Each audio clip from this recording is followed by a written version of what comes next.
या ठिकाणी आज आमचे मामा आदरणीय भगवानजी धेंडे यांनी जे 8वं पुस्तक मी लग्न करणार, आय विल मॅरी, मी या ठिकाणी आदरणीय ॲडव्होकेट रंजनाताई भोसले यांना विनंती करतो, त्यांनी आणि सर्व प्रमुखांनी रमाईच्या स्मारकास पुष्प अर्पण करून घ्यायचे. हा, त्यांना म्हणून इकडे जाऊ. हॅलो, नाही ती काय ती याची त्याला डील करायचं. नाही तिला पाहिजे.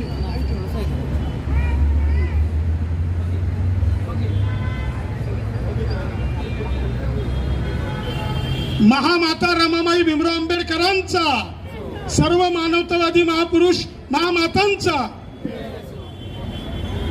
भारतीय संविधानाचा, भारतीय लोकशाहीचा, डॉक्टर बाबासाहेब आंबेडकरांचा, आदरणीय भगवान धेंडे सर, त्याचप्रमाणे आदरणीय रंजनाताई भोसले व सर्व मान्यवरांना विनंती करतो, या ठिकाणी बोधिवृक्षाला जल अर्पण करून आपण या कार्यक्रमाची सुरुवात करणार आहोत.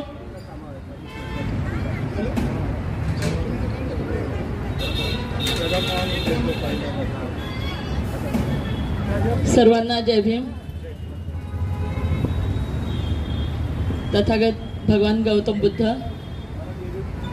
महात्मा फुले, सावित्रीबाई फुले, डॉक्टर बाबासाहेब आंबेडकर, माता रमाई, शाहू महाराज आणि यांसारख्या समाज सुधारकांच्या आणि महापुरुषांच्या स्मृतींना आणि विचारांना अभिवादन करून आपल्या या कार्यक्रमाचा प्रारंभ आपण करत आहोत. भगवान धेंडे यांनी लिहिलेल्या आणि यशोदीप पब्लिकेशन तर्फे प्रकाशित मी लग्न करणार या कादंबरीच्या प्रकाशनासाठी आपण सर्व स्नेहीजन या ठिकाणी जमलेले आहोत. आपल्या सर्वांचं मी रुपाली अवचरे हार्दिक हार्दिक स्वागत करते. भगवान धेंडे यांची 8 पुस्तके, म्हणजे हे आजचं 8वं पुस्तक प्रकाशित होत आहे. याबद्दल सरांचं अभिनंदन आपण आधी टाळ्यांच्या गजरात करूयात, कारण लगेच लग्न लावून घेऊयात आधी. सोनग्रा सरांची वाट आपण पाहत होतो, परंतु ते आले नाहीत. तर मला वाटतं आपण रंजनाताईंच्या हस्ते या कादंबरीचं प्रकाशन करूयात. मी ताईंना विनंती करते त्यांच्या हस्ते प्रकाशन व्हावं.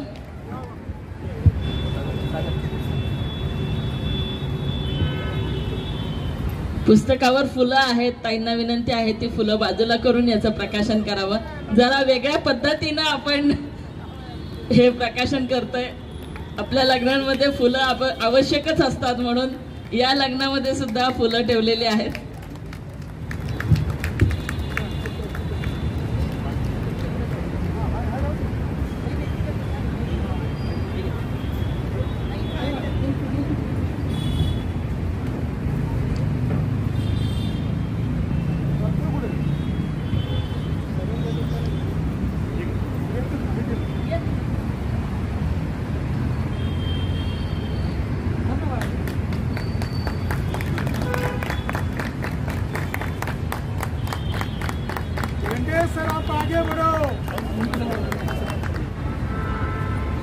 सर्व महामानवांना आणि महामातांना सर्वप्रथम मनापासून त्रिवार वंदन. आदरणीय व्यासपीठ आणि उपस्थित बंधू भगिनींना, मी लग्न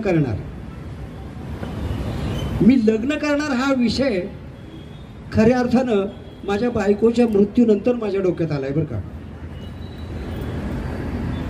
आणि त्याचा एक किस्सा सांगतो तुम्हाला थोडक्यात. माझे मेहुणे रणवरे या ठिकाणी उपस्थित आहेत. त्यावेळी बरीच मंडळी होती त्या काळात, त्यामध्ये रणवरे सुद्धा होते.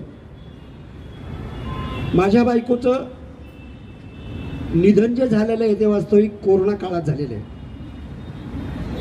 त्यामुळं ती परिस्थिती कशी होती हे आपल्या सर्वांना ज्ञात आहे.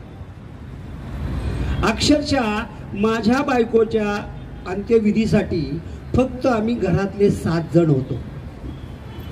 माझा मुलगा चेतन, मी माझे साडू सुरेंद्र बनसोडे, त्यांचा मुलगा पप्पू, आमचा एक भाचा निशांत, माझा एक चुलत भाऊ आणि एक पुतण्या, अशा 7 माणसांच्या वर त्या ठिकाणी कोणीही नव्हतं. माझा सागर सुद्धा इतका दुर्दैवी आहे की तो सुद्धा आपल्या आईच्या अंत्यदर्शनासाठी येऊ शकला नाही.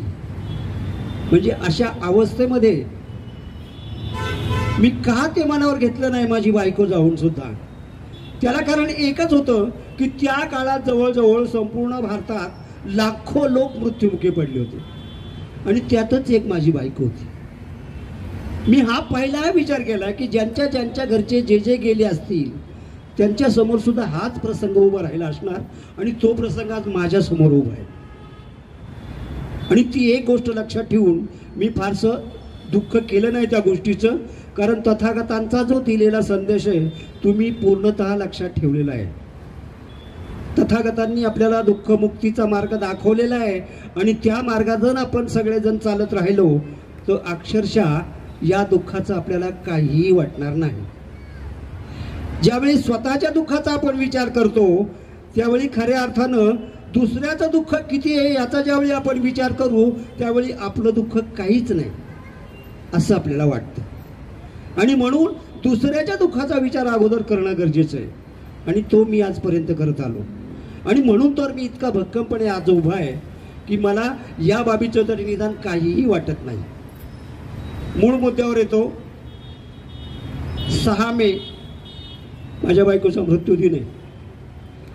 कोरोनाचा काळ असल्यामुळं आपल्या धर्मपद्धतीमुळे 7वा दिवस पुण्यनमोदन दिन म्हणून आपण साजरा करतो, पण त्या काळात ते शक्य झालं नाही. मी बरोबर 3 जानेवारीला कोरोना कमी झाल्याबरोबर ते कार्य उरकून घ्यायचं ठरवलं आणि त्या कार्यक्रमाला बरीचशी मंडळी उपस्थित होती, इव्हन माझ्या सासरवाडीतली सुद्धा. आणि मग सगळं काय आमचा कार्यक्रम उरकून झाल्यावर मी हा प्रस्ताव त्यांच्या पुढे मांडला. त्यांना म्हटलं हे बघा मी एक प्रस्ताव तुमच्या समोर मांडतो. म्हटलं काय? म्हटलं मी लग्न करणार आहे. 5 ते 10 मिनिटं कुणीही माझ्याशी काहीही बोललं नाही. शेवटी एक मेहुणा माझा विजय रणवरे बोलता झाला आणि तो म्हटला दाजी अहो आमच्या बहिणीला जाऊन अजून 1 महिना झाला नाही तोपर्यंत तुम्ही हा विचार आमच्या समोर मांडताय. 5 मिनिटं मी त्यांना गोळत ठेवलं सगळ्यांना. शेवटी सगळेच म्हणले ठीक आहे बुवा, जे काय तुमच्या मनाला येईल ते तुम्ही करा, आम्ही काय तुम्हाला सांगणार. आमची बहीण गेली, साडू होता, माझी मेहुणी गेली. सगळेच्या सगळे निराश झाले. 2 मिनिटं काही बोललो नाही. आणि पुढचं काय घडण्याआधीच मी त्यांना सांगितलं आज तारीख किती आहे? आज तारीख 3 जून आहे, गुरुवार होता तो. त्यांना सांगितलं पुढच्या 10 जूनला म्हणजे आता येणारी 10 जून पुढच्या गुरुवारी मी कादंबरी लिहायला घेणार आहे, त्याचं नाव आहे मी लग्न करणार. काय राव तुम्ही आम्हाला फार एकदम चारी मुंड्या चित करून टाकलं. अरे म्हणलं तुम्ही विचार करा की भगवान धेंडेने जर 72व्या 73व्या वर्षी जर लग्न केलंच तर तुम्ही काय म्हणणार आहे मला? माझा आदर्श समाजापुढं काय आहे? अशी ह्या मी लग्न करतोची कथा आहे. आणि मी लग्न करणार आहे याचा शेवट मी नाही सांगणार, मी शेवट सांगणारच नाही त्याचा. आणि म्हणून तुम्हाला सांगतो अशी ही कथा म्हणजे माझ्या कल्पनेतून ज्या ज्या कथा निर्मित झाल्या, सुरुवातीला तुफानातील दिवा म्हणजे मी या इथपर्यंत कसा येऊन पोहोचलो ते माझं आत्मचरित्र आहे. माझं काय चुकलं? अरे मी सगळ्यासाठीच काय काय करत राहिलो, पण शेवटी जर माझ्या पत्री असाच जर पश्चाताप येत असेल तर माझ्या मनात हा प्रश्न येणं साहजिक आहे, माझं काय चुकलं? लोक म्हणतात जित्याची खोड, टिंब टिंब टिंब म्हणजे पुढचं काय? मेल्याशिवाय जात नाही. जित्याची खोड मेल्याशिवाय जात नाही, पण मेल्याशिवाय जात नाही हे मला मुळातच मान्य नाही. कारण तथागत भगवान बुद्ध म्हणतात की तुम्हाला जर तुमच्या आयुष्यात चांगली चालून संधी आली आणि ती जर तुम्ही दवडली तर तुम्ही मात्र मेल्याशिवाय जित्याची खोड जाणार नाही, हे तितकं सत्य आहे. पण तथागत म्हणतात तुमच्या आयुष्यात चालून आलेली संधी तुम्ही कधीही दवडू नका, तिचं सोनंच करा. म्हणून मी त्या मनीषी अजिबात संलग्न नाही. काय संबंध? इथं जे तुम्ही सगळेजण उपस्थित आहात, काय संबंध आहे? माझ्या प्रेमाच्या मैत्री खातरच तुम्ही या ठिकाणी सर्वजण आलात ना. त्याचा अर्थ हा काय संबंध? डोकं ठिकाणावर आहे का? या ठिकाणी पीटी जगदाळ आहेत, आलेत का? आहेत ना? एक किस्सा सांगतो तुम्हाला, त्यांचाच होता. 3 महिन्यांनी त्यांना फोन केला, मला विचारलं काय चाललंय तुमचं. इकडून परदेशी बोलून गेलो, डोकं ठिकाणावर आहे का? मला म्हटले माझं का तुमचं? अहो म्हटलं सर, माझ्या कादंबरीचं नाव आहे ते, मी लिहायला घेतली ती कादंबरी, डोकं ठिकाणावर आहे का? अरे काय राव तुम्ही, काय तुमच्या कल्पनेतून बाहेर पडेल काय सांगता येत नाही. ही ती डोकं ठिकाणावर आहे का? आता तरी हो म्हण. बायको असताना हा शीर्षक मी तिला सांगितलं होता, मी आता एक कादंबरी लिहिणार आहे. म्हणली काय?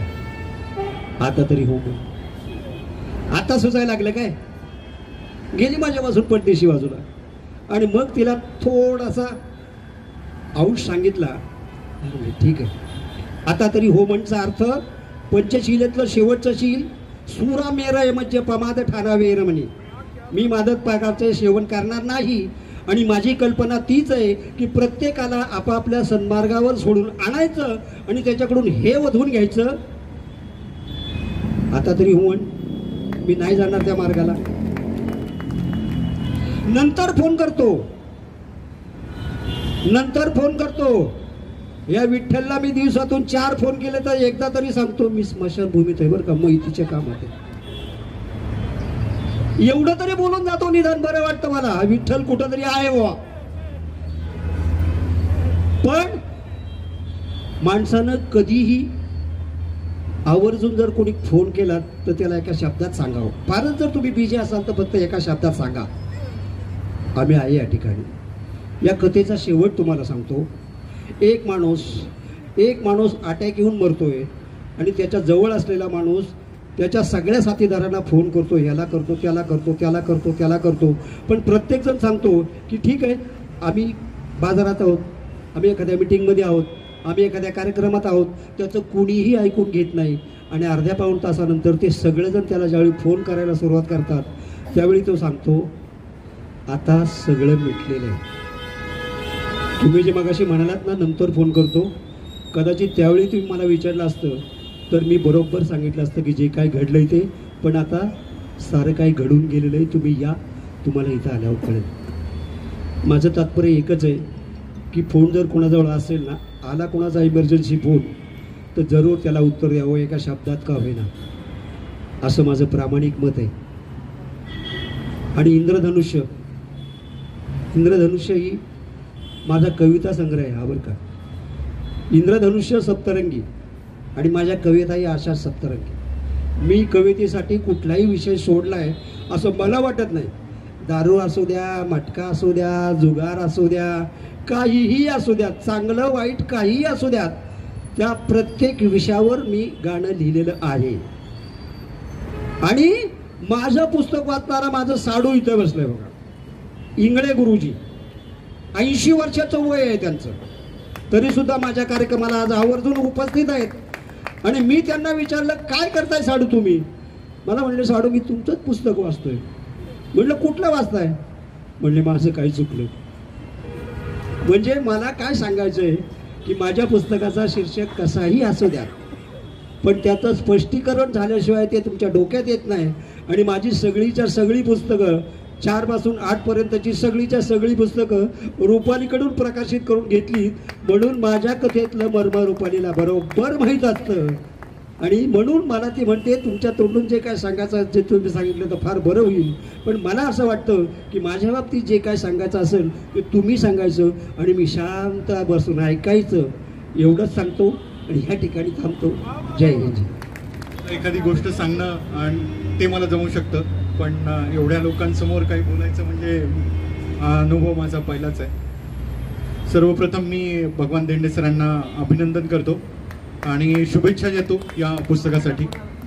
या व्यासपीठावर बसलेले मान्यगण आणि माझ्यासमोर उपस्थित सगळ्या बंधू आणि भगिनी, धेंडे सरांची भेट आपण म्हणतो ना की काही ऋणानुबंध किंवा काही व्यक्ती आपल्याला खूप वर्षापासून भेटत असतात आणि भेटत असतात, आपण त्यांच्यासोबत संबंध वाढत असतात.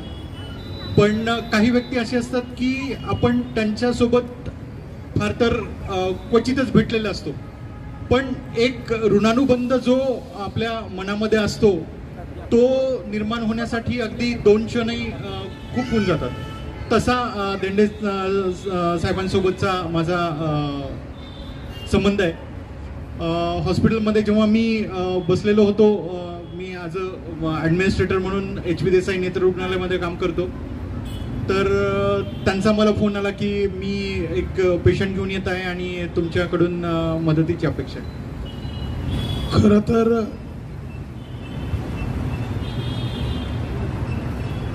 धेंडे सरांबद्दल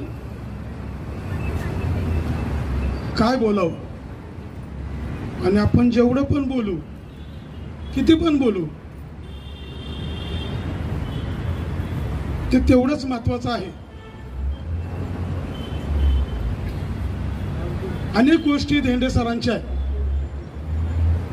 आता इथं खरं पाहिलं तर ताईंचं मार्गदर्शन हे अत्यंत महत्वाचं आहे, कारण भोसले ताईंना आम्ही संविधान रत्न पुरस्काराने सन्मानित केलेले. भोसले ताईंचं काम खूप मोठं आहे आणि आमच्या दोघांच्या भेटीत असा एकही दिवस जात नाही की भोसले ताईंचं ते नाव घेत नाही. अनेक लोक आहेत, अनेक लोक बोलणार आहेत. मी काय भाषण करणार नाही. त्यांचा आणि माझा जो कॉमन मिनिमम प्रोग्राम आहे तो गाणं आहे, तर 4-4 ओळी मी सरांच्या बद्दल या ठिकाणी मी पेश करतो. पुस्तक प्रकाशनाच्या या पवित्र दिना धेंडे साहेब, करीतो इथे मी शुभ कामना, माझेही आयुष्य लाभो तुम्हाला, करतो रमाई चरणी प्रार्थना, करतो रमाई चरणी प्रार्थना. कारण बुद्ध, फुले, शाहू बाबांच्याही नंतर, धेंडे सर, बुद्ध, फुले, शाहू आणि बाबांच्याही नंतर खंबीर लढता इथं तुम्ही लढे. अहो स्वाभिमानी जिण्याचेही आम्हास देता तुम्ही धडे. चिरंत राहो कीर्ती तुमची, स्फूर्ती देण्या सर्वजना. पुस्तक प्रकाशनाच्या या पवित्र दिना धेंडे सर, करीतो इथे मी शुभ कामना, निरोगी आयुष्य लाभो तुम्हाला, करतो रमाई चरणी प्रार्थना, करतो रमाई चरणी प्रार्थना. त्यातनं एक वेगळं प्रबोधन आहे, एक वेगळं रंजन आहे. त्या पुस्तकाचं वेगळं यांच्या 8ही पुस्तकांचं वेगळं वैशिष्ट्य आहे. या पुस्तकाचं पहिलं पान चाळत असताना आणि सरांची थोडीशी प्रास्ताविक वाचत असताना माझ्या लक्षात आलं की संपूर्ण जी संकल्पना आहे त्या अमर नावाच्या एका नायिकाभोवती केंद्रित झालेली आहे.